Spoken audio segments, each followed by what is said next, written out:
What up? What up? What up, ladies and gentlemen? It's a new week.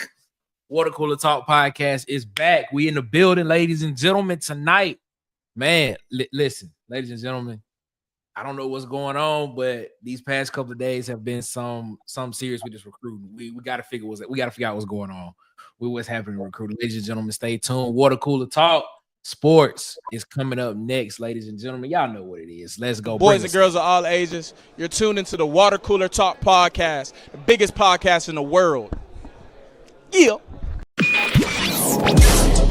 You are now tuned in to Water Cooler Talks, covering everything you love about college football, especially everything going down in the SEC conference. So, if you love college football, you need to lock in. And now, your hosts, Nick Frazier and Marcus Fitzpatrick.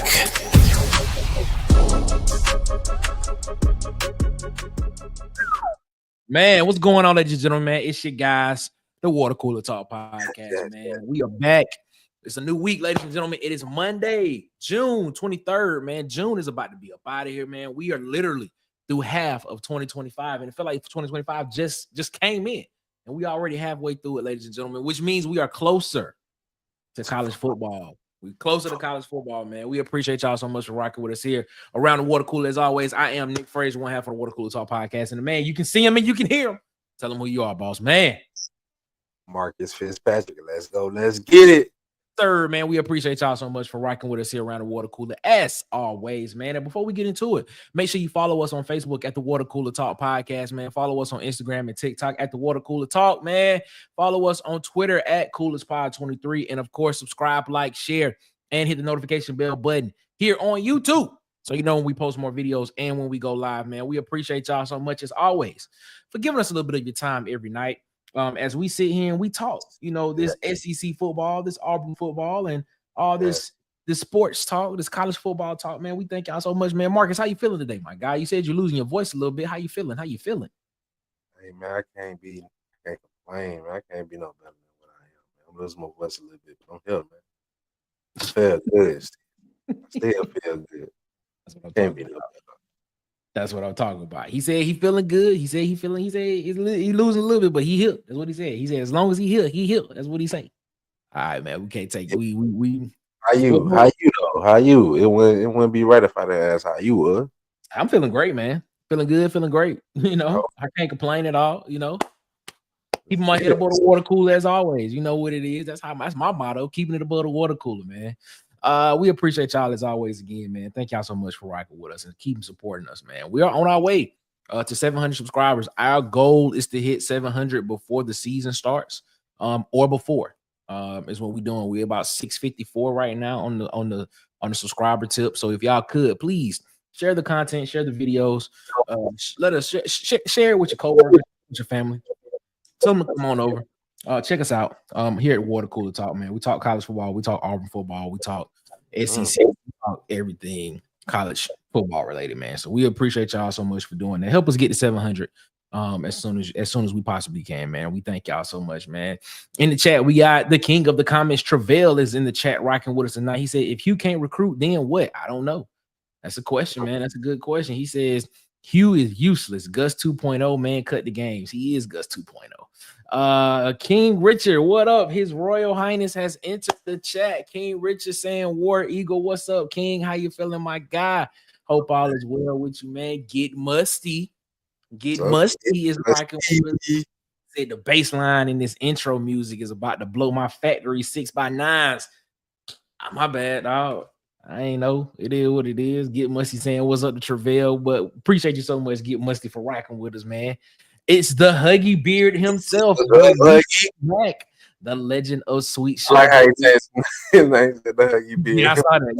The Huggy Beard himself. That's what he did. Shout out. I like that, Huggy. Shout out to the Huggy Beard, man. Shout out to you, my guy. Travell said, War Eagle Musty. What's up? What's going on, man? He said, what's going on, man? We haven't been winning, so we getting sniped. Hey, that's what it looked like, man. These past couple of days, especially these past 3 days, have been something serious, man. Huggy turning in from Coleman region. You all right, Huggy? What you was doing in the hospital, man? You good? Come on now, Huggy. I hope you feeling all right, man. Huggy Lowdown giving us the lowdown. Yes, he is, man. That's what it is. The Huggy Beard himself, Faith and Freeze. That's Travail. That's Travail. Travail said it's Faith and Freeze, man. I hear what you're saying. That's the slogan. That's the slogan we made. Faith and free. Remember? I know. That's what I'm saying. He still got the Faith and Freeze. Ladies and gentlemen, coming to the show. Your guy, our guy, the one and only, everybody's fan favorite. Auburn Tez is in the chat. What's up, Auburn Tez? Tez. Hey, Tez, we can't hear you. You might mute it, Tez. Yeah, turn up, Tez. Where you at? Yeah. Oh man, what's going on? Yeah, he's still on mute. Well, he here. What up, Tez? How you feeling? How you feeling, man? Yeah, I'm pretty good. Y'all can hear me now? We got you. Yeah. We got you, man. We hope you're doing good, man. Awesome, man. How y'all been, man? It's been a while. Been a minute. Been a minute, Tez. We took a 2-week vacation, had a 24-hour stream going up. People thought Tez was live with us. It was like, nah, it was live. When everybody thought it was live, it was like, nah. Man, that was dope. It was all right. That was dope. It was good. How much I missed, man? I'm sorry I'm late. I had a few technical issues going on here with my computer. Man, we just started, man. We just going through the chat, looking at what the chat got going on before we get into this conversation tonight. But tell them how you feeling, man. How you been feeling, man? Everything been going good with you? Man, been feeling pretty good, man. I've been away for a minute, man. I had some technical difficulties with my computer system here, just overall in general, man. And I lost a lot of information, so I've been dealing with that. But yeah, I'm kind of back at it now, man. So. Yeah, man. Because I understand that, man. When you get the technical difficulty part and you lose some information, it kind of sets you back. So I understand what's going on, man. But it's all right. We still here. We still here. You know, Facts. It is what it is. We still here, man. We appreciate it, man. We appreciate all y'all as well in the chat, man. Let's go ahead. Let's get into the conversation tonight, man, because I don't know where this conversation is gonna go. I don't know if this conversation goes. I don't know what direction this conversation can potentially go in, because I feel like it can. I feel like it can go in many different directions, because there could be a lot of answers to these questions, to this particular question. Auburn football has been, for the lack of better words, has been having some problems the past 3 days. Well, actually, the past couple of weeks. This is not just started this past weekend. This is something that has been building up for the past 2 or 3 weeks, roughly. You saw earlier this weekend. First, you saw Vatney Cleveland, who Auburn was high on his. He was high on Auburn. Auburn was high on his board. He was high on Auburn's board. Come in and basically say Auburn was one of his top schools, or the top school in his commitment. Ends up committing to Texas. Shadarius Tootle comes in last weekend, weekend before this past weekend. Says he has a great visit. Said that Auburn rolled out the red carpet for him. Then a week later, he flips his commitment to Georgia. Devin Carter, wide receiver that committed to Auburn in January at the All-American game. I think it's the Army All-American game that he committed at. Was flirting with a flip to FSU. Was at his visit. Said that he re-locked in with Auburn. Said everything was good. Then today, he has flipped his commitment to Florida State. Then you look at Xavier Tiller, the guy that was committed to Texas A&M, flirted with Auburn for a while, decommitted from Texas A&M. There was chatter that he was going to commit to Auburn, because everybody saw that decommitment from Texas A&M as a potential commitment to Auburn. He ends up committing to Florida State. And then Jermichael Garrett, who has been flirting with flipping his commitment and decommitting from Auburn for the past month or so, has decommitted from Auburn. And there was rumors of Hezekiah Harris, who's committing in this class, who's the highest rated player in this Auburn class. I think he's a 4-star, who has who was flirting with decommitting from Auburn as well. And then Trent Henderson, who was on Auburn's radar. I believe this is one of Marcus's guys who he wanted to see potentially be at Auburn out of Pensacola. He has now dropped his top 3, and Auburn is not in it. And to say Alabama's not in that top 3 as well either. I think his top 3 is Texas, Florida, and LSU. And now you have some key guys that are supposed to be committed within the next couple of weeks. You have a Sadarian Morgan, who is committed within the next couple of weeks. You have Xavier Crowell, a couple of 5 stars, who are committing within the next couple of weeks. Not to mention Marquez Daniels, wide receiver, 4-star wide receiver from our hometown, Tuskegee, Booker T. Washington High School. He was at Auburn one weekend. A couple of days later, he gave his commitment to the Florida Gators. So I'm gonna ask this question. I just want to know, why isn't Auburn recruiting better right now? What is the problem? Is it the play? Is it the scheme? Is it the coaching? Is it the culture? Is it something else that we haven't thought about? What is it? Because I'm really hard pressed to say that this is the seat. Like, I understand that recruits want to see what's done on the field, but I'm really hard pressed to see a lot of schools get in and flip a lot of guys like that, or guys decommit from the fact of not seeing what Auburn did in the portal this past offseason and seeing what they have and what the potential can be, and just looking at it and seeing what's going on. I'm kind of hard pressed to see, like, is there something else that we are missing? Is there something that we are not seeing that potentially could just be right in front of us that is causing these recruits to back off from committing to Auburn, or at least staying close to home? Because a lot of these guys, or staying in state, because a lot of these guys are in-state guys that aren't even considering flipping to the other major school in the state. They're leaving the state. And one thing that we have noticed about Auburn, especially in the past 2 cycles, is Auburn won the state of Alabama in that recruiting. They had 6, 7, 8 guys out of the top 10 in the state that were committed in that class. Now it seems as if that's not happening. And then they were even winning the peripheral parts of the state as well. So what is it? Like, are we really seeing the effects of, we need to see what y'all do before we are able to give our commitment to it? Because I honestly, and I'm gonna say my piece and I'm gonna let y'all go, because I honestly feel like even if Auburn were to just win 8 games, and shout out to Auburn dad, King Richard said this yesterday on Have You Heard show with me in DC.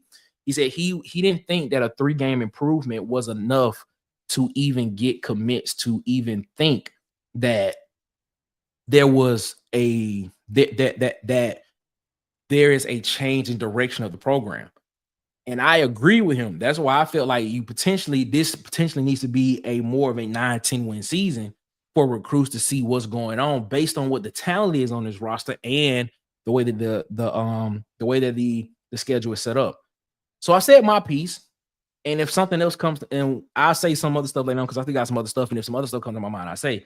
But I just want to get y'all thoughts on this, because this is just, in the past 3 days, you've seen a lot change in this class. You've seen this class go from being a potential top 10 class, then it slipped down to being a 20th ranked class. Now it was at a 38th ranked class. Now it is sitting at 60th, and I don't even know if that still is there, because Devin Carter just flipped today, so that may have slipped even more. So I'm gonna ask y'all this, man. Why, in you all's opinion, why isn't Auburn's recruiting in a better position, or at least in a comparable position of what it's been the past 2 seasons? And I'm gonna let Marcus go first. Let me see what Marcus got to say. All right. First, I want everybody to stop and think. It's a shocker that we are top 10 in recruiting in the last 10 years with what's been on the field. It should be a shock to see that we had top recruiting classes. Okay. Now our recruit class is falling to what the product on the field is showing. Okay. And that's not a shot. That's not a shot at the players, but like you said earlier, coaching strategy, culture, all of the above right now. So it's just like you say that the recruits want something to look forward to, and they're going to go to a 5 or 6 win school when, like you said, they're flipping for Texas and all those other schools that were just in the college football playoff. If you're gonna be a top school, you have to show it on the field, man. And it's like you said, it's time to put up or shut up. Okay. All right. Mark is saying it's the play on the field. It's time to put up or shut up. This the vibe I'm getting from Marcus's response is basically saying this is based off of what we've seen on the field, and that what was said by the coaching staff, particularly Coach Freeze, is not matching to what he said he could do on the field in the first 2 seasons. That's the vibe. That's what I'm getting from you. That's the clarification. That is what I'm assessing from what you just said, Marcus. If I'm wrong, please correct me. If I'm wrong, you correct. Okay. All right, Ted. We're a 5 or 6 win team, and us being in the top 10 in recruiting should shock people. Okay. Freeze was pimping, and Agreed. At a certain point, hey, your game get tired. Okay. If you ain't showing the money, the game get tired, bro. Okay. So all right, hold on. Before we did it, okay. So the two motifs that I'm hearing in this situation is that play on the field, and then you just mentioned money. So I'm gonna hold those two in the back of my mind, because that seems to be the question. And I want to hear what Ted's got to say, because I want us to try to maybe look at this from a different perspective as well too. But go ahead, Tez. What you got? Well, you already know, different perspective is kind of what I do. So let's take a look at it. Let's first of all, the Auburn fans, I want everybody to, in the words of Aaron Rodgers, calm down. Okay. Calm down. I know it seems like the sky is falling, but I want you to consider a lot of things. There's a bunch of things in play. A lot of what Marcus said, the production on the field hasn't lived up to what we promised. Not only that, he kind of understated it. We've been bad for a long time. We've been a bad football team for a long time now. Yeah, program. Okay. All right. And so, like he said, we were overachieving with those top 10 classes. Okay, so here's some other things. Of course, there's the rumor of the negative recruiting surrounding Hugh Freeze. The pitch is that Hugh's not going to be here regardless of what happens next year. Either he's going to step down because of his health, or he's not going to win enough games and gets fired.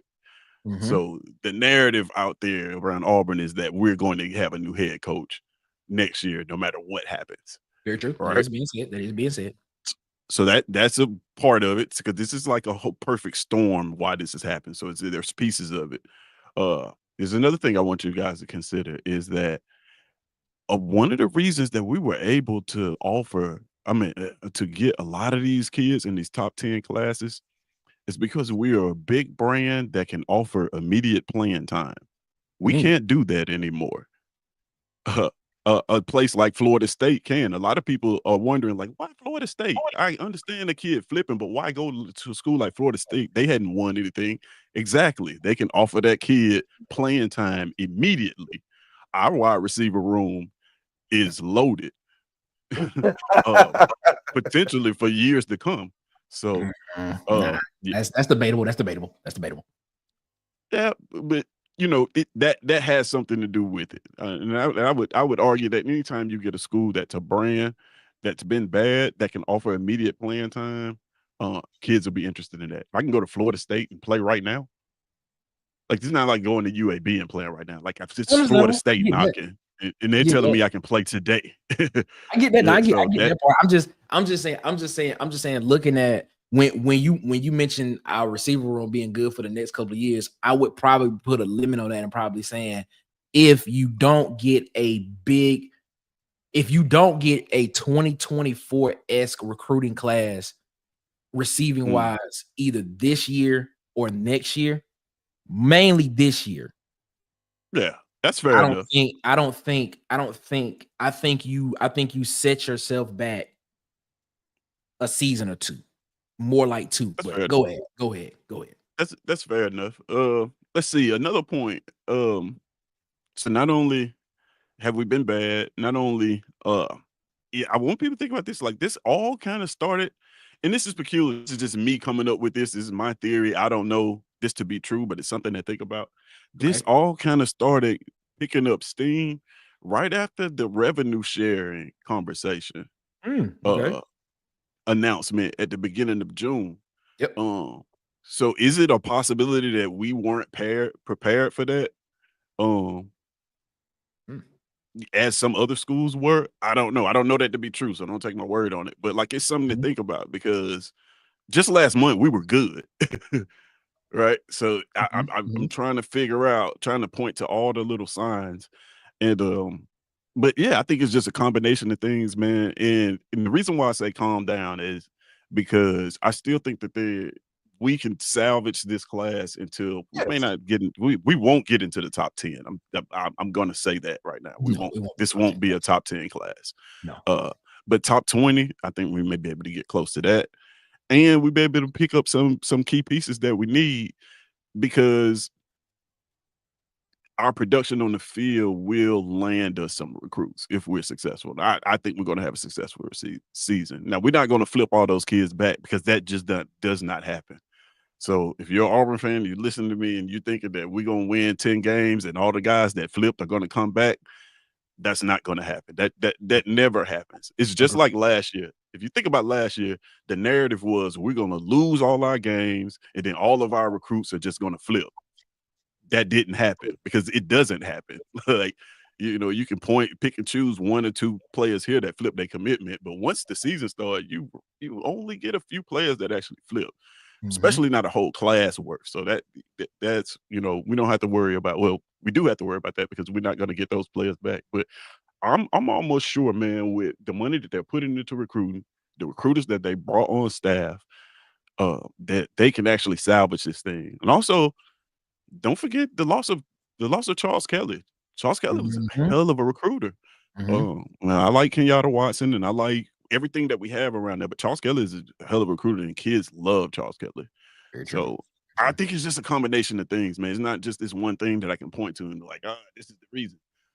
But I think if we look at it from all angles and some different angles and try to really analyze it, like there's a lot of things that's going on.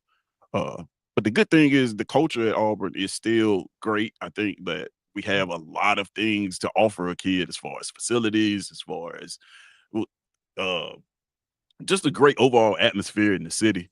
The things that sell Auburn are still the things that sell Auburn. Those things haven't gone anywhere.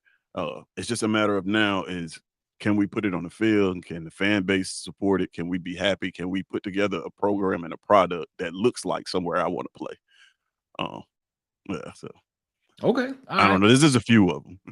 Get Musty put this up in the chat early. He said, Coach Hugh Freeze getting backed into a corner. He got a win this year. He says 8-game minimum. I think I kind of got alluded to this earlier. Do you think the 8-game minimum is enough to salvage a top 20 class? Either one of y'all. You can go first. Not this one. I think it could be, but not this one because we're so far behind. If you told me that we were closer now, then maybe, but nah. Like, we got some work to do. I think eight games. Only thing that does, if like Ted said, if he doesn't step down, it just reassures that he keep his job going into next season. Okay, that's all 8 games. But I think he might just step down. Like the writing is kind of on the wall. You signed Dirk into a contract in the off season. People didn't pay close attention to that. And with his health being what it is, And recruiting could be like Ted said, like we didn't look at that. Like his health Hey, could play a part. hold on. Yeah, let's be clear.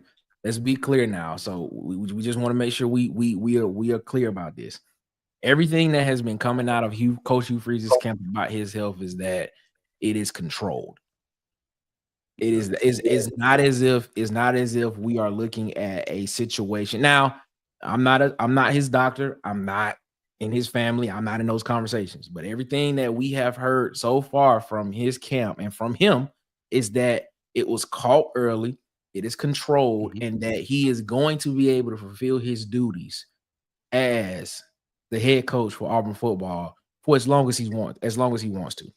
And basically what he said was now all he's doing is just basically instead of when it was caught, now he's just getting the checkups more frequently now. Instead of just getting it once or twice a year, he's getting it every quarter or something like that now, just to make sure everything is good, just to make sure that he doesn't have to have surgery, is from what was said before. So I just want to make sure that we're not trying to put this on his health. I just want to make sure that people that watch this, that's watching now and that's going to watch this later, we're not saying that it is, but this is what is being put out in the atmosphere of what it is. The negative recruiting part that we're alluding to is the fact of other schools are negative recruiting against Auburn because of his health. But everything that's coming from him in his camp, he's saying that he is able to he's able to discharge the duties of being Auburn's head football coach as long as he's able to keep getting the checkup from his physician and his physician is okay that everything is looking good. Let's put that out there to everybody. I don't want nobody saying water cooler said. No, we did not say this. right. We did not say that. This is what's being said. But go ahead, Marcus. I was just saying, if you look at the right on the wall, why not think that they might be aligning with Durkin to take over if something were to go wrong? Yeah. Okay. I mean, I wanna throw some I want to throw this out at y'all. Before we do that, let's take a look at some of the chat. King Richard said, "Man, praying for you, Huggy. Yeah, man, Huggy. What up? What you got going on, Huggy? Man, let us know, man. If everything good, if you wanna let it out, let us know, man. We appreciate you." Get Musty said, "Losing the recruit to FSU with how sorry they were is painful. It's painful, man. Well, let's be real. Let's be real. FSU was in the college football playoff conversation 2 years ago. I mean, they got left out because of." And then it's like we got to get out of that, man. It's Florida State. Like it doesn't matter how bad they are. Like it's still Florida State. Yeah, it's still a brand. It's still a brand. Like Florida is not. I'm not gonna sit here and act like Florida State was not a 12-0 team. A 12-0 team, and then they got beat by Georgia because mainly because the starting quarterback broke his leg and the rest of the team opted out not to play in the bowl game. So I mean, it is what it is. But they were I mean, last season didn't look good. I mean, DJ Uyunglele didn't really give them too much to do at quarterback, but still, though, they still were a team that was comparable, man. Ken Richard said, man, not only are these recruits wanting to see wins, other coaches may be telling these recruit that Freeze seat is hot and may not be kept around for the 26 season. Yep, negative recruiting, man. Musty, bro, don't get on the nose. That's my other team. I rock with him just like AU. That's Huggy Beard, ladies and gentlemen. He been told us that, man. Marcus's number one fan, Robert Smith. He said it's about the money, but you have to win to keep these players. They don't want to go to a 5-win, 6-win type team. That's a fair statement. That's right. And he said Marcus will back him up on this. That's what he said. Marcus is number one fan, ladies and gentlemen. Robert Smith. Shout out to Robert, man, for joining us, man. Get much said, in my opinion, no wins. I don't care if they were ready for NIL changes, negative recruiting about Coach Hugh Freeze being the coach, not being the coach much longer, and on the field results. That's very true. That is a very true statement. I mean, because I can tell you that is. From some recruits I have spoken with, and it's not been a lot, but from some recruits I've spoken with, that kind of is the narrative going around. This negative recruiting against Auburn, which is but I don't know if Auburn's doing it, but I know it's being done to Auburn. Huggy, it's all good. They've been struggling like we have. talking about Florida State. All right, man. Get Musty. Huggy Beard saying he laughing at Musty. Alan Berry, man. Shout out to Alan Berry for rocking with it. He said it feels like there was an initial honeymoon period when recruits were excited about Hugh Freeze. Now I think the honeymoon is over. Definitely over. Honeymoon is ain't strong no more.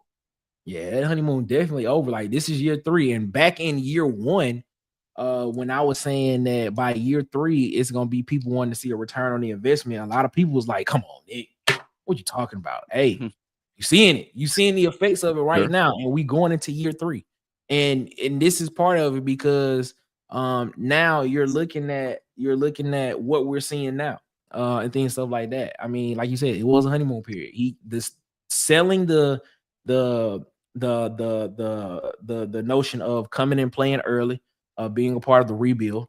You are now in an era now in this particular spot where you have to put up with those. You have to do what you did in those first 2 classes now in this season. That's what you have to do. That's what you have to do.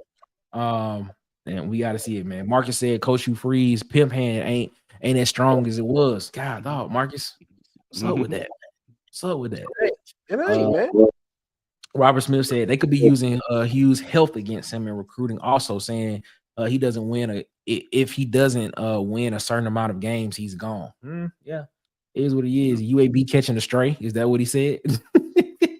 Oh yeah, because I said UAB. Yeah, because like catching a stray. I'm sorry, I didn't mean that. 8 wins is to keep his job. 8 wins ain't bringing those kids back. 8 to 10 wins over 2 years. Playoffs this year would get us back in there. Yeah.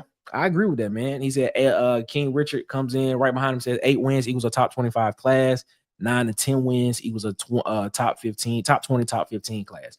I rock with that as well. Look who's back, man. Mr. Light Skin himself, Jay Flowers. What up, Jay? How you feeling, my guy? Hope all is good with you, man. Appreciate you, man. We ain't seen you in a minute. I know you've been busy. I know you've been working, my guy, but we appreciate you so much for rocking with us, my guy. As usual, my guy Marcus had a good point with Durkin. Marcus is the #1 fan, baby. That's what I'm talking about. Yeah, that's what I'm talking about, man. That's what I'm talking about. Travell said it's a bad hire. You owe me a playoff berth, Hugh. Hugh's butt is on the line. I'm trying to stop cursing, man. Trying to stop cursing. That's what it is. So playoff berth, man. All right, so let's get into it. So the motifs that I've heard from both of you is that production on the field. I'm gonna come back to this one. Bad program. Auburn's been a bad program. I don't think that's something that a lot of people have been wanting to admit, that Auburn has not been a premier S type program based on what they've been in the past. I don't think a lot of people want to admit that. Then you said not being able to offer immediate playing time. And I want to ask something there. And then we got into the revenue sharing part, which goes to the second piece that we're gonna talk about in a minute. I'm gonna ask you this. Playing time. You talked about immediate playing time. I'll ask you this. In those, well, I know the answer to this question. I want to see what you all think. Do you think Auburn gets a Cam Coleman if he's not guaranteed or afforded, or at least given the opportunity of playing early? Probably not. I don't think so. What you think, Marcus? Yeah, I went to. The answer to that question is no, because he was committed to Texas A&M. Exactly. Yeah, I would say. So this is the thing. So I mean, now I think are we seeing the results of that? Do we think of Auburn as the premier destination as Auburn fans think of Auburn as the premier destination? Do other players see that? Because I want to ask this question before the simple fact, because if you put in bad program and playing time, normally if you offer an immediate playing time, you have a bad program, or you've had a bad program within recent seasons. Your program has not been there or at the precipice of where you wanted to be. And let's just say since 2017 is probably the last time that we've had. You can throw 2019 in there if you want to, but I'm gonna say 2017 because 2017 was the last time we actually went to the SEC championship. So that's the reason why I'm gonna use that. So since 2017, has Auburn been a premier destination for recruits to want to come and play at. What's y'all thoughts on that? I would say since 2019. I was gonna say since COVID. I was gonna say since COVID, like since the Harsin, like no offense, since the Harsin situation. Yeah, I'd go back further than that, man. Like Harsin was 2022. That's when Harsin came in. 21, excuse me. He came in December 21. He was 22 was his first season, but go ahead. Yeah, I'll probably go back to the end of Gus's tenure, early Harsin tenure, somewhere around there. I'll probably go back past the Harsin years to us not being like even the whole Gus Malzahn I call it experiment, but the whole Gus Malzahn regime was kind of like, he did a good job at recruiting. He did a good job. He also did a good job, I think, of recruiting the state. But it was also hit or miss because the production on the field was so inconsistent. So I don't think a lot of kids were looking at it as like a destination. You know what I mean? Like without I think immediate playing time has kind of always been our selling point at some point, even with a player like. I would say this. In that case, then has Auburn been a good program? Has Auburn okay? So let me ask you this question. It's tough. If you putting the two together, basically saying if you're offering immediate playing time, that means your program has not been good over a long period of time. Let's have a real conversation about this. Has Auburn been a mediocre program that just had 3 good seasons? Well, this is what I wanted to say before you went off on that. The thing what I disagree with Tez on is it had something to do with Gus Malzahn, so he gonna disagree. But go ahead. No. See, you going left with it. I didn't even have to do all that. But the reason why I disagree, go there though. Go ahead. No, it's not. So you let me make my point. But go like ahead. I was saying, the reason for that is when I moved up here, we were known as the Giant Slayers. Like we were known as the team that could beat Bama.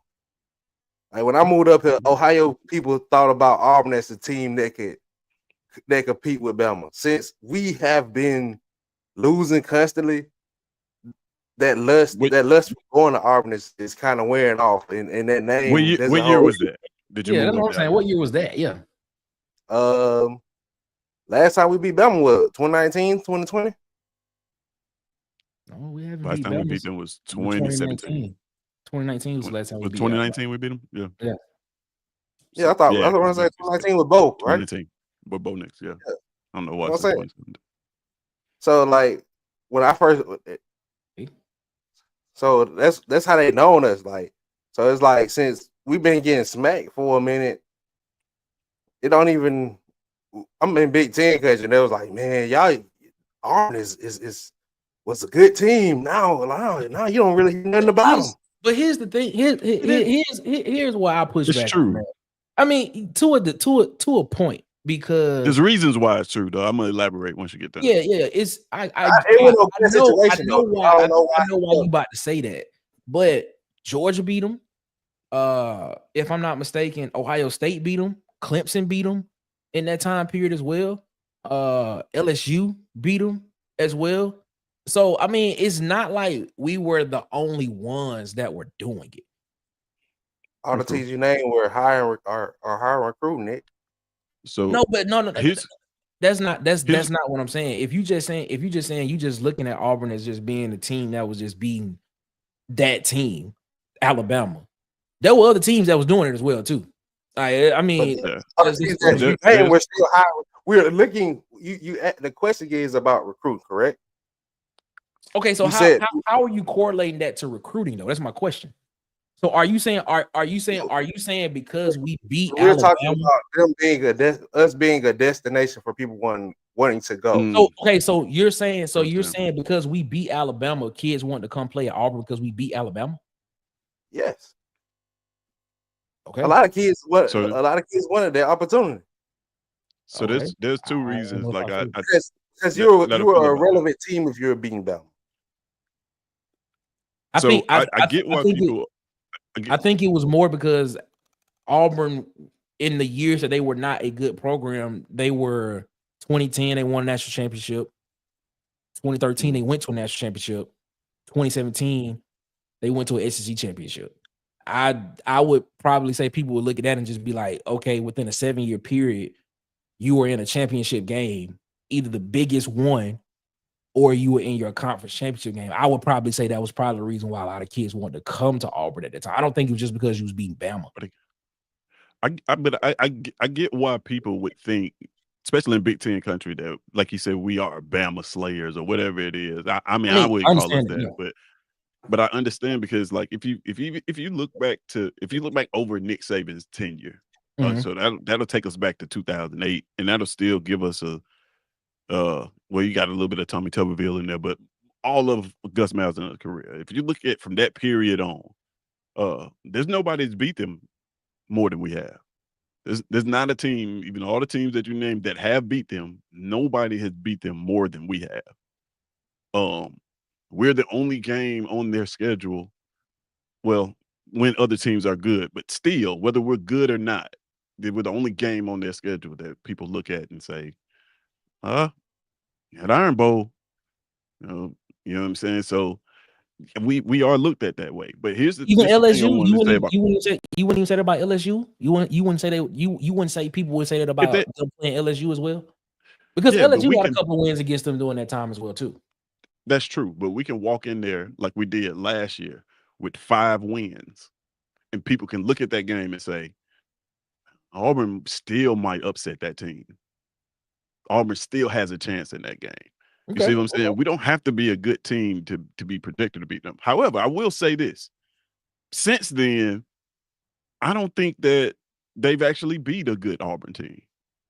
Every single Auburn team that they beat have been bad. So that's when I say we've been a bad team for a very long time.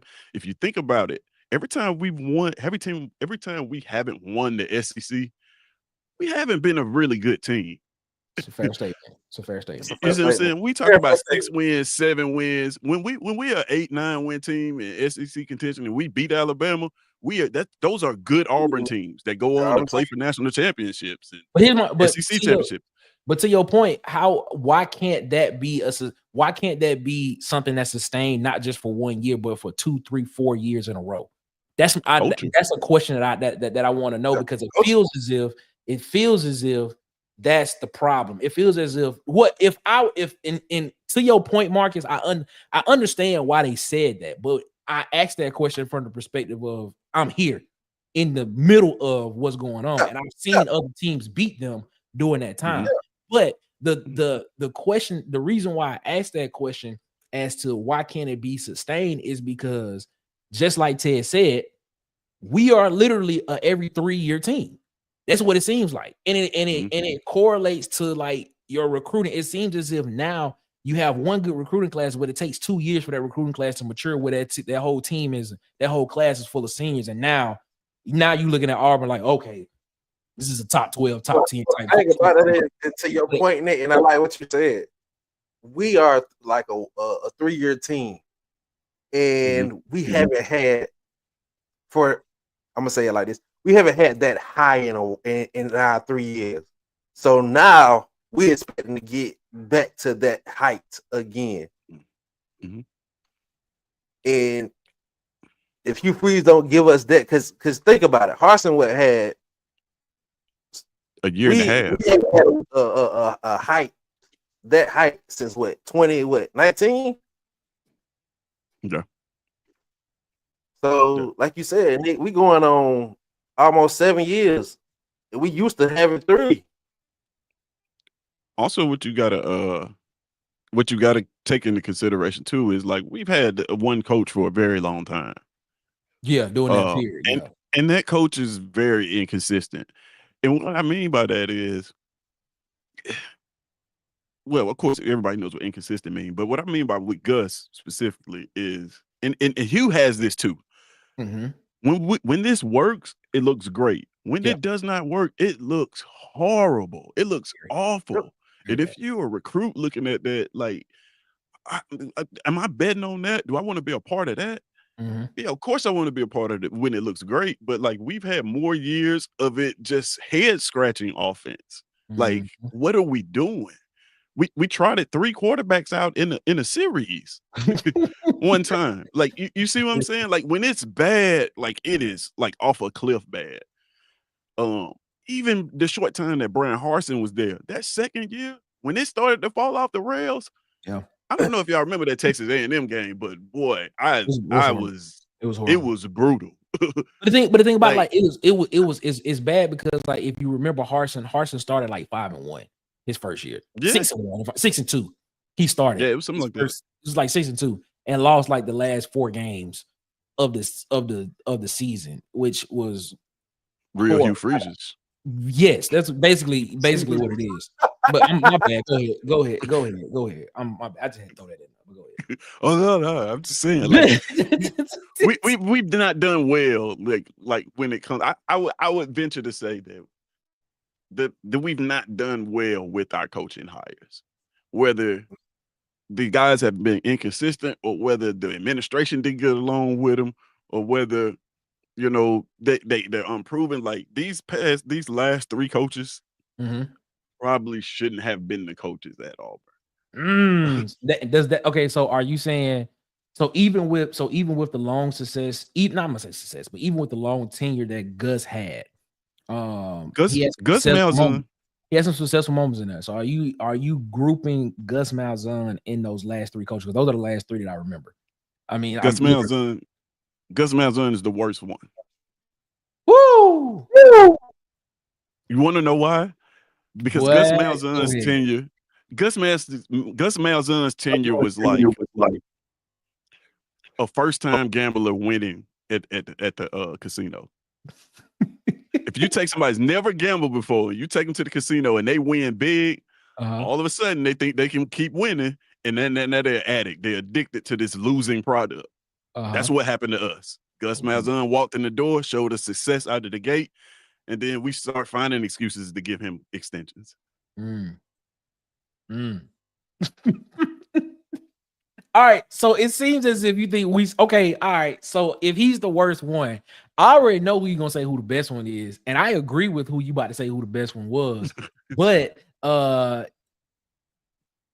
already know you about to say who the best one because we've had this conversation before. But go ahead. Sure. Who was the best one?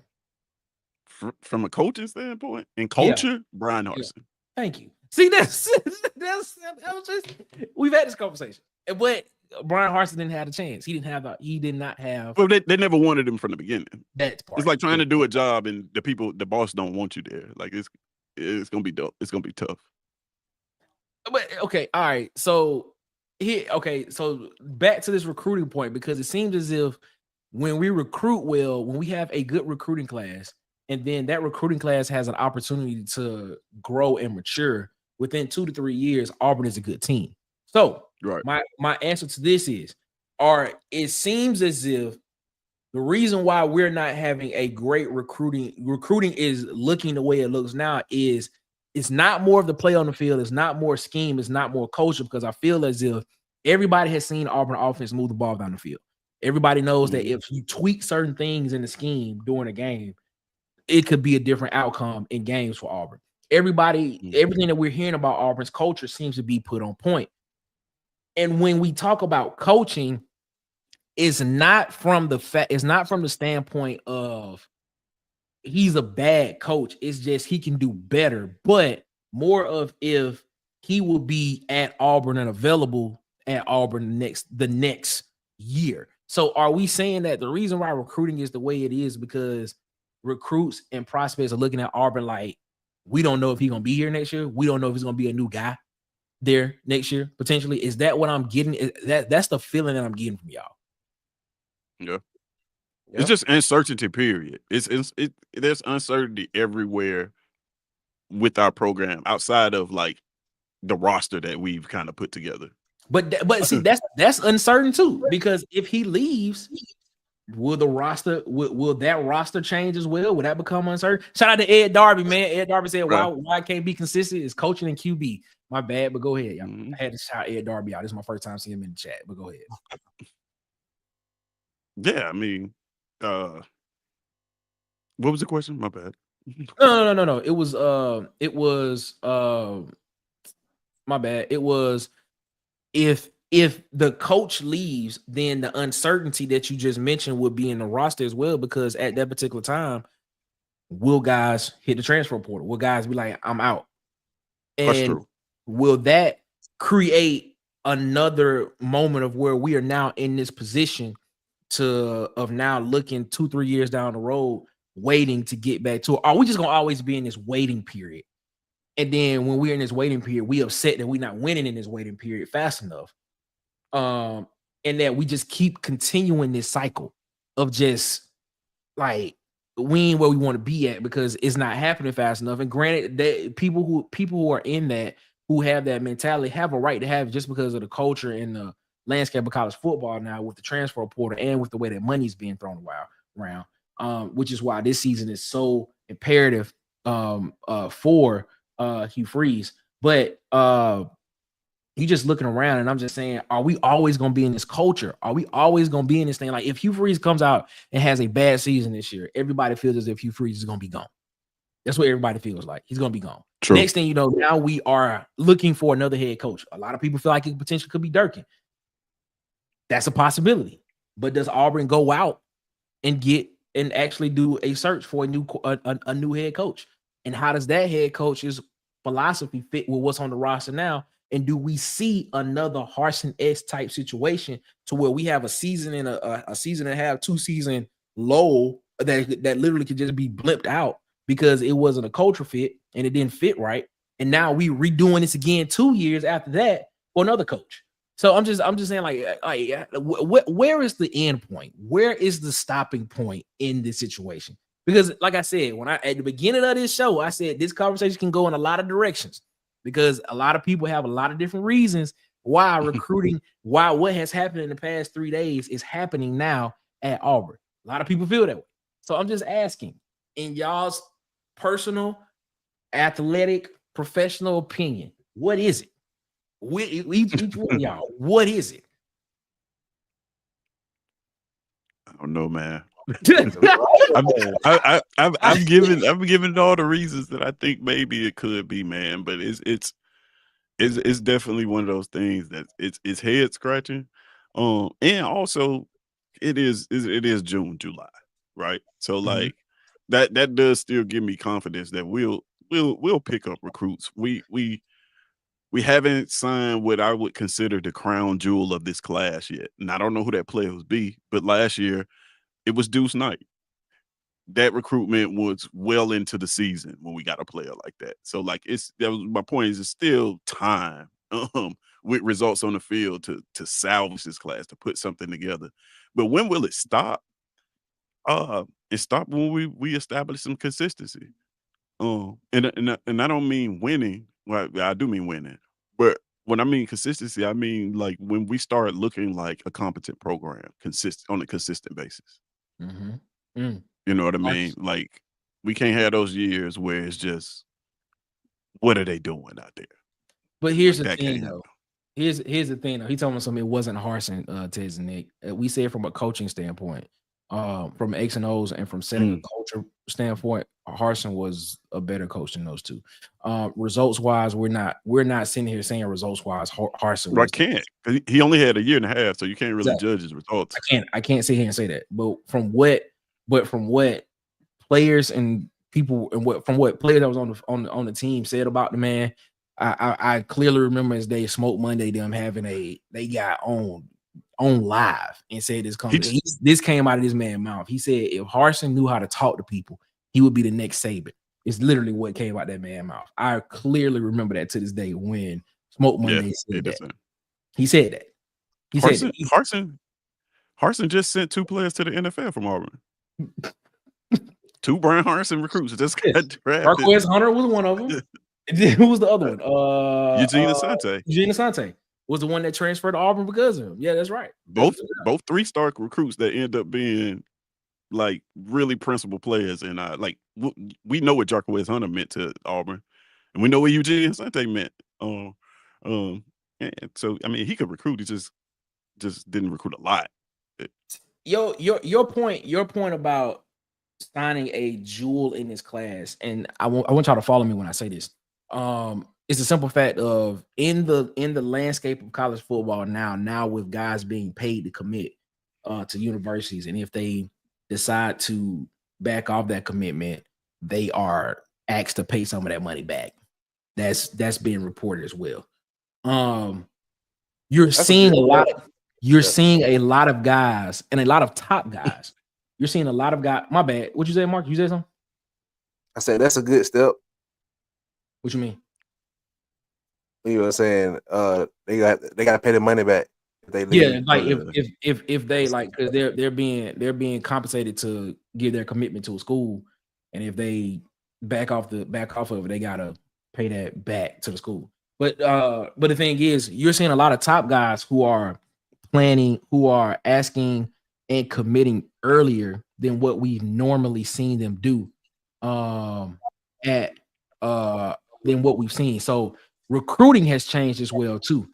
And now with you seeing a lot of top guys that are being that are committing early, like Emmanuel Iheanacho, he's down in his 4 schools. Auburn's in the top 4, along with Oregon, LSU, and I can't remember who. Penn State were the other 3 teams that are in his top 4, along with Auburn, 5-star offensive tackle. Cedarian Morgan's, he's getting ready to commit. Xavier Crowell is getting ready to commit. I don't think you see a lot of these guys as you've seen maybe 5-6 years ago, who would commit during the summer, and then because they see a team that has improved and was better than what they were, flip their commitment towards the end of the season. I think now what you're going to see now going forward is you're going to see a bunch of guys that's going to be committing during the summer of the year that they're supposed to commit, and they go stick with that commitment because that's where they want to be, because the money is literally the same across the board of where they're getting at, unless there's a tremendous significant jump in what they're potentially getting from another school.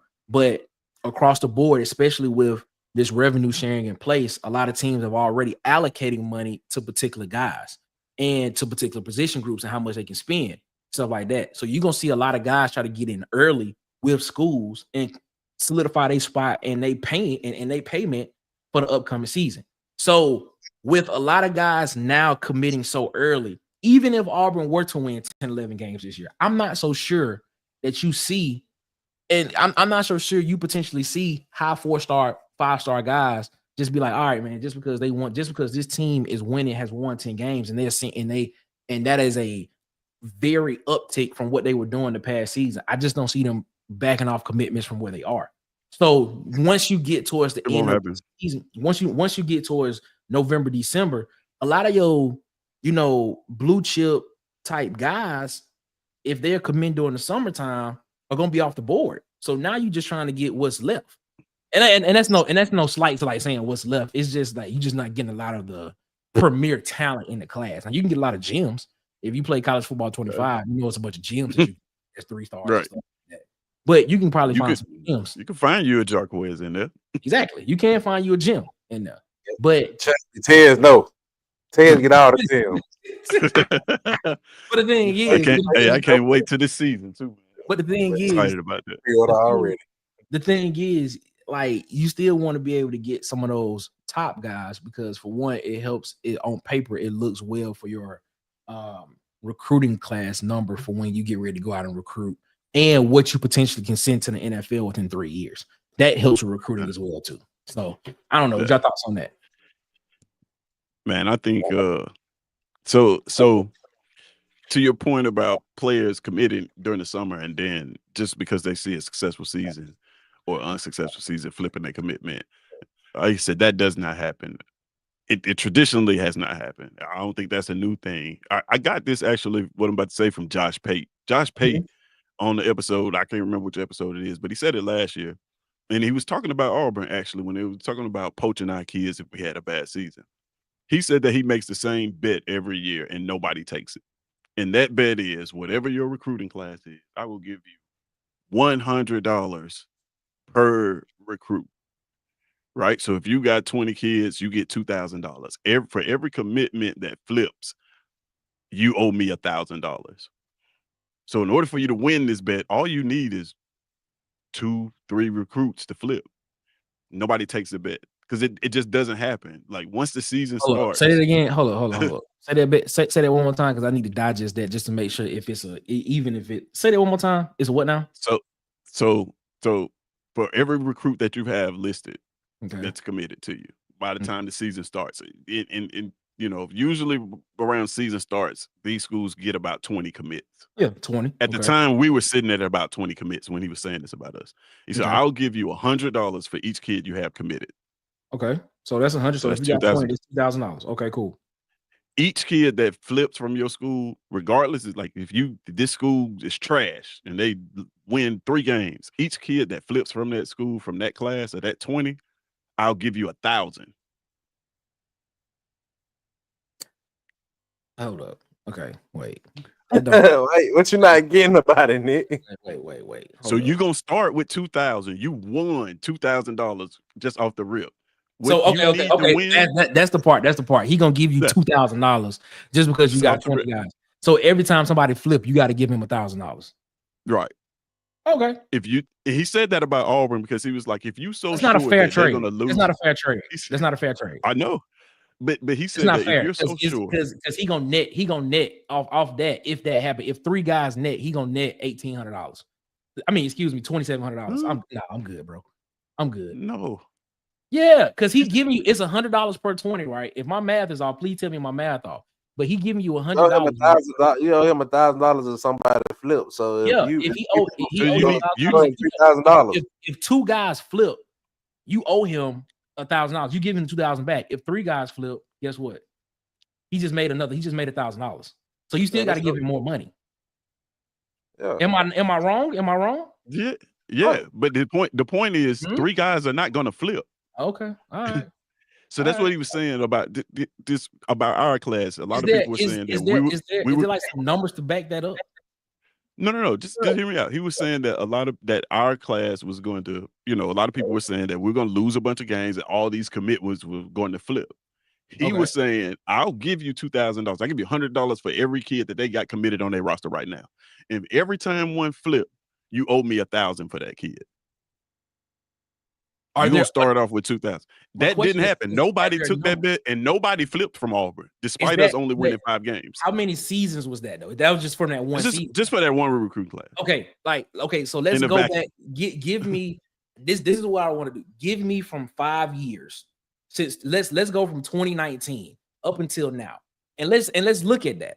Because let's look at that. I would bet that from 2019 and from the 2019 to 2023 period, I would bet at least 2 guys flip.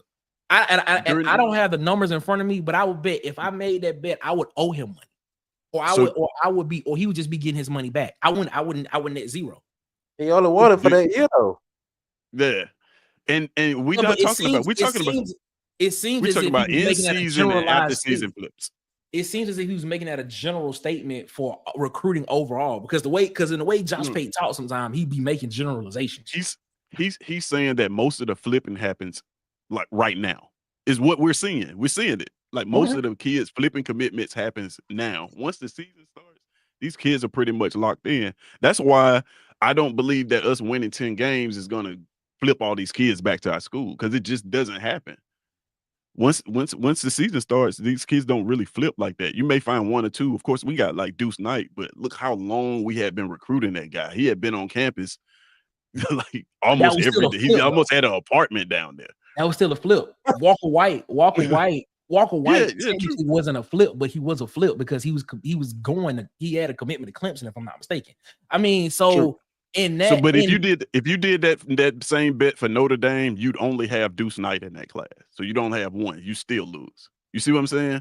I get We're what not talking about flips coming in. We're talking about people that's going to leave your school, leave your program. I understand that, but that was for that one season. I'm interested to see what that would look like from 2019 to 2023.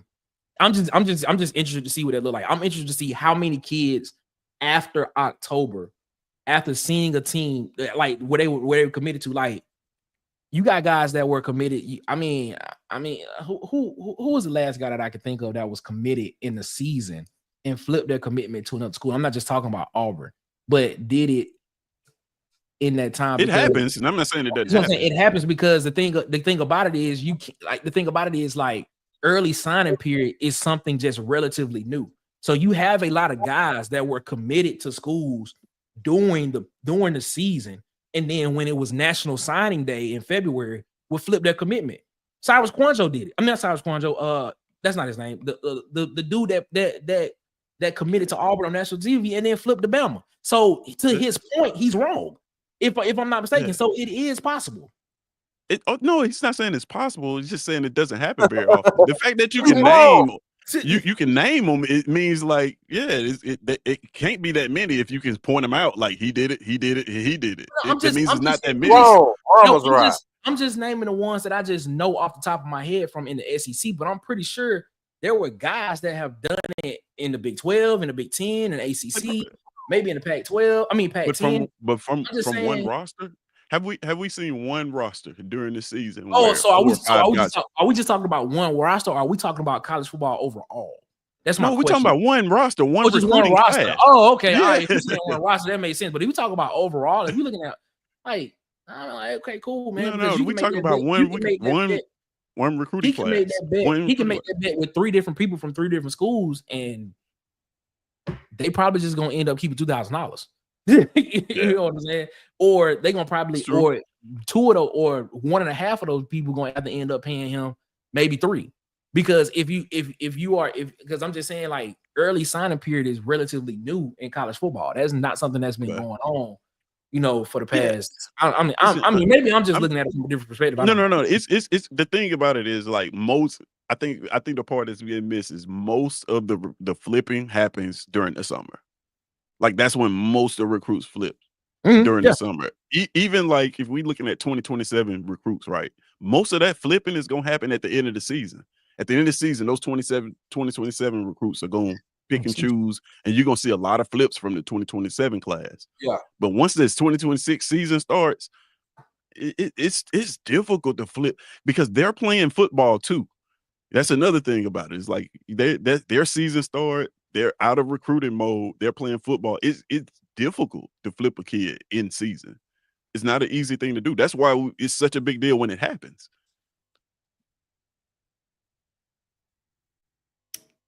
Okay. I understand where you're coming from, but still those kids are still taking recruiting visits during the season as well, even if they are committed to other schools. So I'm just saying the opportunity for them to flip, like, for example, the example that Ryan Williams that came out of Ryan Williams camp is the fact that he was committed to Alabama, but if Auburn would have beat whoever it was they were playing, he was supposed to go at midfield and flip his commitment there on field if Auburn won, and Auburn lost by, like, it was Alabama, actually. I believe that's what it was. The thing happened, and Alabama ended up winning the game.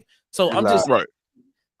I get where you coming from with that, but I'm just saying, all I'm saying is if you think about our recent classes, now I'm not talking about overall in college football, I'm talking about just Auburn's class. Okay. This year, last year, before that, if you do that, if you take this bet, he wins it all the time. Like because in season, kids just don't flip. You may get one, but you're not finna get 4 kids to flip in season to where you can win this bet. It just doesn't happen. And if you do, if you manage to do that, whoever your director of recruiting is finna win some awards. I feel what you're saying, man. I feel what you're saying. I got 50 Cent in the chat. What up, Phil? How you feeling, man? Fellas, is this live or recorded? Because y'all then got me a few times with the recordings. Nah, Phil, this live, bro. This live. What you saw? What you saw was a 24/7 stream, bro. This live. We just put your comment up. Phil. What up, Phil? How you feeling, my guy? How you feeling? I hope you feeling all right, man. I hope everything's good. He said, "Nah, we live 50." That's what he said. We live 50. Shout out to King Richard, man. He said, Kurt is in the building. King, what up, man? Everybody saying miss y'all family. Man, miss you too, Kurt, man. I hope everything going good with you, man. Hope everything going good. So I was gonna ask the question, but we kind of got into it. I was gonna ask you if Auburn wins 11 games and Auburn goes to the playoff, do guys flip? But we kind of just had this conversation right then and there that they potentially. So I mean, but we may get one. But like I said, we have a better chance, more so than results. We have a better chance of kids flipping if we can land the gym. Like if Inacho signs with Auburn, all of a sudden now, like his kids want to play together. Ultimately, that's kind of how it all works. That's why Freeze branded the whole Freeze 5 thing. It's like once you get these kids together and they want to play together, that's how you build these classes, like the ones that we've had in recent history. So yeah, we've got to get a stud in this class committed, that's able to reach out and get some of these other kids. The only problem with it, Nacho, he's from Baltimore. We kind of want to get some of these in-state closer kids. I mean, that's not a problem. I mean, he went to Jair Edwards guy who I think. Well, let me not say that because a lot of these other guys said that they were locked in with Auburn and ended up switching and flipping over and committing to other places. But what's been reported is Jair Edwards feels very confident about what Auburn has to offer. Same as Braylon Womack. He feels very confident about that. And if I'm not mistaken, I believe Jair Edwards is from the same area as Inacho, just like Wayne Henry is, who's committed to his class. And a lot of those guys that came in. It was a composite 4, right? Yeah, he composite 4-star. Okay. He composite 4-star. No. Is he? No, he's 5-star. Jair was a 5-star. 5-star safety. 5-star safety. Okay. 5-star safety. Jair was his. So we're gonna see what happened, man, and things and stuff like that, man. We about to get up out of here, man. Ted, tell them where they can find you at, my guy. Man, you can find me at the same place. It's SC Season on YouTube. You can find me there on Twitter. And my personal page is Codename Tez over there on Twitter. That's what's up. That's what's up. Marcus, what you gotta say to people before we get up out of here, my guy? What's up, JW? What's going on, man? How you feeling? J-Dub, man, I'll be back tomorrow, man. Same spiel. Right here, boy. Shout out to Marcus. They call him the mayor. It is what it is, man. As always, man, we appreciate y'all. Make sure y'all go out here and follow everybody else on YouTube that rock with us, man. Bubba and the Old Man, Auburn Sports Talk on YouTube, man. The Golden Broom podcast over there with my guy Vandy Chris. Make sure y'all go check them out. Sharpshooter Sports Talk. I still got to change that. I keep forgetting to change it. Yeah, bro. I got to change it. Sharpshooter Sport Talk over there, man. Up Tempo podcast with Dustin. Shout out to Dustin over at the Up Tempo podcast, man. I got DC Wolf over at Auburnatics TV as well. Tight Sports, Alabama Football Megacast. Make sure y'all go over there and watch Tykes Around the Herd. He got off probably about an hour ago. So make sure y'all go over there and check out Tight over on Around the Herd. And of course, I got Auburn Tez over at It's SC Season as well, man, over here. And before we get up out of here, man, make sure y'all follow us on Facebook at the Water Cooler Talk Podcast, man. Follow us on Instagram and TikTok at the Water Cooler Talk, man. On Twitter at CoolersPod23, and of course, subscribe, like, share, and hit the notification bell button here on YouTube, so you know when we post more videos and when we go live, man. We got a couple of comments in here before we get up out of here, man. Where we at? Let me know where we at. Oh, he said, yo, Tez, check your email. It's been a few weeks. That's the Huggy. Huggy, I checked my email. I got your message, man. I don't know if you was on earlier, but I had a lot of stuff go down. But yeah, I'm gonna hit you up. Maybe tomorrow, man. Yeah, we'll get that set up. There you go, Huggy. There you go. That's my guy, Huggy. So we got you. We told you, man. He said this is what Auburn has to do, man, just to get this recruiting back. Agreed. It's green, baby. That's what I'm talking about. In the words of Al Davis. In the words of Al Davis. Brad Browning in the chat. What up, Brad? War equal to you, Brad. What's going on, my guy? Hope you're feeling good, man. Hope you're feeling great. The Huggy Beards, man, said, man, great show, fellas, man. Shout out to the Huggy for always rocking with us, man. King Richard said, great show as well, man. Shout out to King Richard with that. Robert Smith said, 9 games selling more like 7 or 8 off more like 7 or 8 schedule, just too tough. Oh, man. I don't know. I think this schedule may be a little bit favorable for Auburn this year, so we may see Auburn win 10 games. I'm sticking. Yeah, I'm glad you out, bro. Get home safe. Yeah, man. Huggy, we need you to be. We need you. Huggy said, "Hey, Huggy said that he gonna start going live, and I'm waiting for him to let us." Yeah, that's what he said. He said he gonna start going live, and I'm waiting on him to let us know where we can go subscribe and where we can go look up on YouTube or wherever he got it at, because we're gonna be in the chat. So we need to know. Huggy, by the end of this week what you got planned for us. Because you said this, Huggy. You said, he said he's still in the ER. He said he's still in the ER, is what he said. Oh man. And he said, Terrell said Renfro tripping tonight. I don't okay. But Huggy, we need to know, Huggy, where we need to go so we can hit the subscribe button with Huggy. Here it comes. He said, I'm gonna go live on YouTube. All right, Huggy, let me know where, man. Let me know where. Huggy, we need to hear some of the chronicles of Sweet Sugar Bear Williams. Exactly. Let's Rooster Man. We need to hear. We need to see it. We need to see it. We need to have some story time, man. Something, man. We got something, man. Seahawks said, man, we got to get to this. We got to get back to playing T-Pain as well. It's a laughing emoji. Robert Smith said, where has Hollywood been? Well, you asked for it. Guess what? Here it comes. Do you want to feel like a star? Then go to Hollywood Media and you'll be shining. From sports interviews, athletic highlight tapes, athletic photography, Hollywood Media will make you the star of all stars.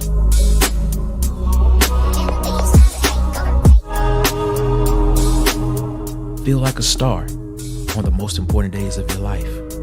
From college graduation to saying I do to your forever person. Let Hollywood Media make your event star-studded. Subscribe and follow on TikTok, Instagram, and YouTube at Hollywood_media. And follow on Facebook at Hollywood Media with 2 A's. Hollywood. Shout out to I Got DJ, man. Shout out to I Got DJ, man. DJ been busy, man. I've been seeing DJ on social media, man. He out here doing car shoots for mechanics. I'm just playing. Like, now he was doing a shoot for a guy that graduated. I think he was getting his license as a mechanic. DJ out here doing sports, everything, man. Shout out to I Got DJ, man. Make sure y'all go follow him on TikTok, Instagram, and YouTube at Hollywood Media. And of course, follow him on Facebook at Hollywood Media with 2 A's, man. Marcus, what's the slogan for him, my guy? What is it?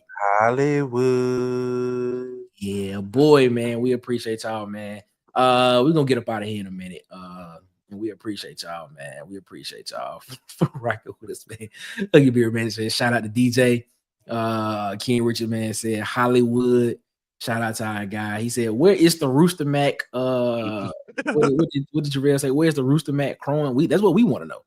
We trying to figure out where the channel at because we need to go subscribe to it right now. We need to go subscribe to it. Ant in the chat, he said, War Eagle, what up, Ant? How you feeling, man? Hope all is going good with you, my guy, man. Shout out to Ant, man. Shout out to Ant, man. I'm gonna tell you this, man. Ant one of them OG guys. Like I first saw Ant over on the War Report channel, and then when I saw Ant come up in our chat, I said, wait a minute. We reached over to the War Report. I was like, shout out to Ant. Shout out to Ant. OG. Showing us a little bit of love, man. Shout out to Ant. OG no good content, man. What's up, man? Hey, we appreciate you. We appreciate you, man. If you found us through other channels, through bigger Auburn channels and bigger SEC and college football channels, man, we appreciate that, man. Appreciate you, man. Huggy said it's his personal page. What's the name of the page? Huggy, we need to know the name of the page. We need to know the name of the page. Huggy Beard himself, his personal. Oh, that's the name of the Huggy Beard. Oh, my, you right. Yeah. God, you more careful. I'm gonna say you probably can just click his name and I'm gonna type that in, the Huggy Beard himself. Nick with the BET Midnight Love voice. Nah, bro. It's more like that. Tip drill. I'm just playing. Let me stop. Well, that's a whole different line. That was 2 a.m. It was. That's what it is, boy. KK, and then want another ring left. That's what I'm talking about. Oh, that's what's up. That's what I'm talking about. Future softball champions at Auburn University, maybe South Alabama. Who knows? We'll see. I was just to use the channel I got now. All right, the Huggy Beard. You know what? All right, Huggy. I'm gonna type this in when I get off, and I'm gonna subscribe. If I don't find it tomorrow, I'm gonna say I ain't find it, and I need to know the channel. I'm gonna tell you that. I've only played 1 year together, and they are 51st out of 149. Whoa, that's what's up. That's what's up. That's what's up, man. That's what's up, man. It's incredible. That's what's up, man. Huggy said he gonna go live from time to time. Huggy, you gotta let us know because I'm definitely gonna be in the chat, man. Yeah, I got to. He said he just made the bio the other day. All right, I'm just telling you, man. I'm just telling you. You doing merch, Huggy, like custom made gators? Yeah. The green stays out with the gold belt buckle. He gotta get the pullover with the rooster on it. He got to. He gotta get the pullover with the rooster on it. Huggy, you should get a crew neck or a t-shirt with the white sneakers. Or with the green Stacey Adams with the gold belt buckle. You gotta do it. Man. Just tired of people worrying about this recruiting. We gotta win now to get these recruits. I agree. I agree, man. Shout out to Buddy Skinner, man. It's time for Auburn to win games, which I believe we will win at least 8 games. My guy Buddy Skinner normally he normally catches afterwards, but he got a chance to hop on the live, man. Shout out to Buddy, man. Shout out to you. We appreciate you, my guy. We appreciate you, buddy. Always working with us as always, man. Ken Richard, man, agree with your aunt on there, man. He said he been considering merch. Hey, let me know, bro. I get some, bro. I get some. Huggy be the Rooster Mac himself, man. It is what it is. All right, fellas, man. Let's get out of here, man. We'll be back tomorrow, 8 p.m. Eastern, 7 p.m. Central, back around the water cooler. We'll be talking some more football, some more college football. We'll be talking some more stuff, man. We appreciate y'all so much, as always, for rocking with us, man. Until tomorrow, afternoon, evening, whichever one you want to call it. Ladies and gentlemen, we appreciate y'all, as always, man. We had one more comment come through. Yeah, we at 654, man. We trying to get to 700 before the season starts. So we appreciate y'all, as always, man. We trying to get there before the season start, man. He said, that's why I got to get with Tez. He's trying to learn the game, Tez. He's trying to learn the game, Tez. He's trying to learn the game, bro. That's what he is. That's what he is. All right, man. We'll custom hater blocker shades. Huggy Bears on the side. Huggy Bear in this thing, brother. What I'm talking about. Hey, man. Right. Hey, get him the pimped out rooster, dog. You got to get him a diamond encrusted rooster. Oh, bro. That's hard. Hey, look, yes. Get him a diamond encrusted rooster, bro. Get him a charm with a pimp hand on it. Hey, write these down, Huggy. It's going these down, Huggy. I'm telling you, Huggy. Just a hand in it. Just a hand in the air like this. Just a hand like this. Just like that. That's what it looks. You shake it. You got to power it up before you use it. Oh boy.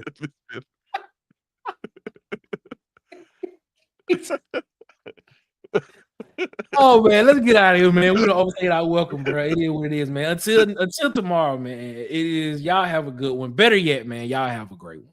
Y'all be blessed, man. Make sure y'all give the man upstairs above his, because the Lord deserves all the praise and all the glory. And until tomorrow, man, it is one love, ladies and gentlemen. And guess what? We are out this thing. Take us out of here, you boys and girls of all ages. You're tuned into the Water Cooler Talk podcast, the biggest podcast in the world. Yeah. Thanks for checking out this episode of Water Cooler Talks with your hosts, Nick Frazier and Marcus Fitzpatrick. Make sure you like and subscribe on your favorite podcast platform so that you never miss an episode.